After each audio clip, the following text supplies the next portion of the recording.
જય હિન્દ વિદ્યાર્થી મિત્રો, રાજ્ય દર્શન સિરીઝમાં આપ સર્વેનું હાર્દિક સ્વાગત છે. અને આજે આપણે જઈશું પૂર્વ હિમાલયના શિખર તરીકે ઓળખાતા એવા સિક્કિમ રાજ્યની સફરે. અને આ વિડીયોની અંદર આપણે સિક્કિમ રાજ્યના મહત્વના ઇતિહાસ, ભૂગોળ અને સાંસ્કૃતિક વારસાના સ્ટેટિક પોઈન્ટ જોઈશું કે જે આવનારી પરીક્ષાની અંદર ખૂબ જ ઉપયોગી નીવડશે. તો ચાલો મિત્રો હવે વાત કરીએ ઐતિહાસિક પૃષ્ઠભૂમિ વિશેની.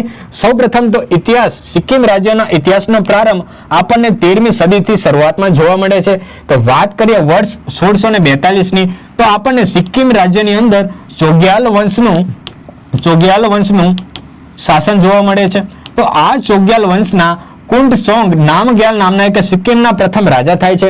તેઓનું રાજ્યાભિષેક કરવામાં આવે છે. તો ચાલો મિત્રો હવે વાત કરીએ 1975 ની. તો લોકતાંત્રિક પ્રક્રિયા બાદ ભારતીય સંઘનો અભિન્ન અંગ બને છે. અને વાત કરીએ 36મા બંધારણ અંતર્ગત સિક્કિમ રાજ્યને પૂર્ણ રાજ્યનો દરજ્જો પ્રાપ્ત થાય છે.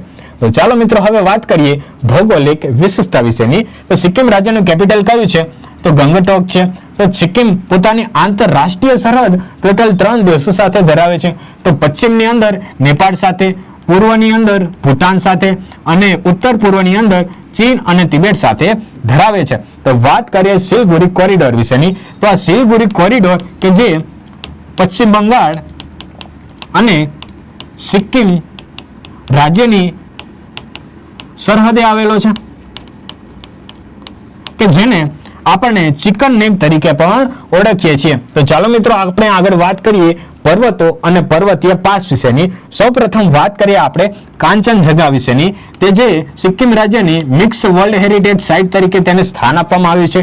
કે એ ભારતનું સૌથી ઊંચું અને વિશ્વનું બીજું સૌથી ઊંચું પર્વત શિખર કે જે સિક્કિમ રાજ્યની અંદર આવેલું છે. તો મહત્વના ઘાટ વિશે વાત કરીએ તો નાથુલા પાસ કે જે ભારત અને ચીનની સરહદે આવેલો છે, કે જે ઐતિહાસિક સમયગાળા દરમિયાન સિલ્ક રૂટનો એક અભિન્ન ભાગ હોય છે.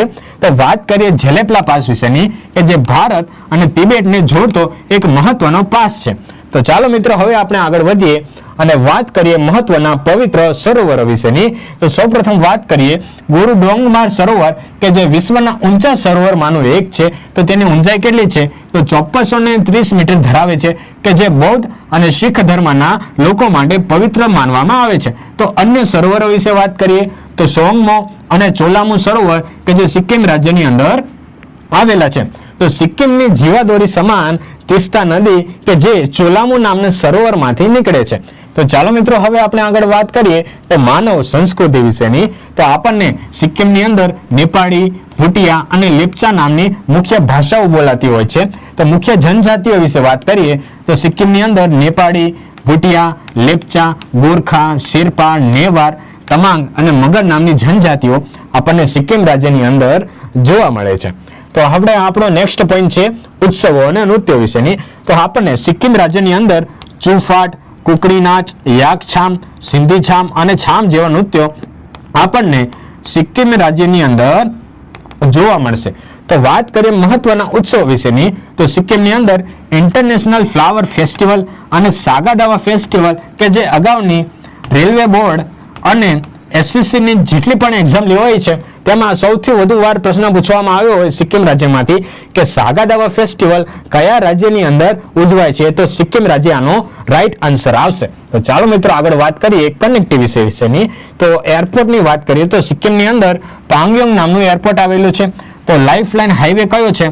તો NH10 છે સિક્કિમની અંદર, કે જેનું જૂનું નામ NH30 એનું સ્થાન લેશે, કે જે સિક્કિમના ગંગટોક કેપિટલથી લઈને પશ્ચિમ બંગાળના સિલિગુરી કોરિડોરને જોડે છે. આગળ વાત કરીએ આપણે સિલિગુરી કોરિડોરને આપણે ચિકન નેક તરીકે ઓળખીએ છીએ, ભારતના ચિકન નેક તરીકે ઓળખીએ છીએ. આપ સર્વેને ખ્યાલ હશે કે આ રીતના આપણો નકશો છે.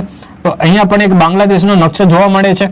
તો અહીંયા એક કોરિડોર પડે છે, અહીંયા જે આ જે ગળું છે ત્યાં એક કોરિડોર પડે છે કે જે સિક્કિમ અને પશ્ચિમ બંગાળને જોડે છે. તો ચાલો મિત્રો આગળ વાત કરીએ સિક્કિમના રાજ્યના પશુ તરીકે લાલ પાંડાનો સમાવેશ કરવામાં આવ્યો છે, કે જેને ઇનડેન્જર્ડ કેટેગરીની અંદર એટલે કે રેડ લિસ્ટની અંદર સમાવવામાં આવેલું છે.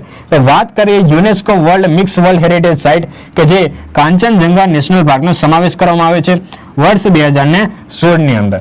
તો ચાલો મિત્રો આ હતી સિક્કિમ રાજ્યની મહત્વની ઇતિહાસ, ભૂગોળ અને સાંસ્કૃતિક વારસાની પરીક્ષાલક્ષી બાબતો કે જે આવનારી પરીક્ષાની અંદર ખૂબ જ ઉપયોગી નીવડશે.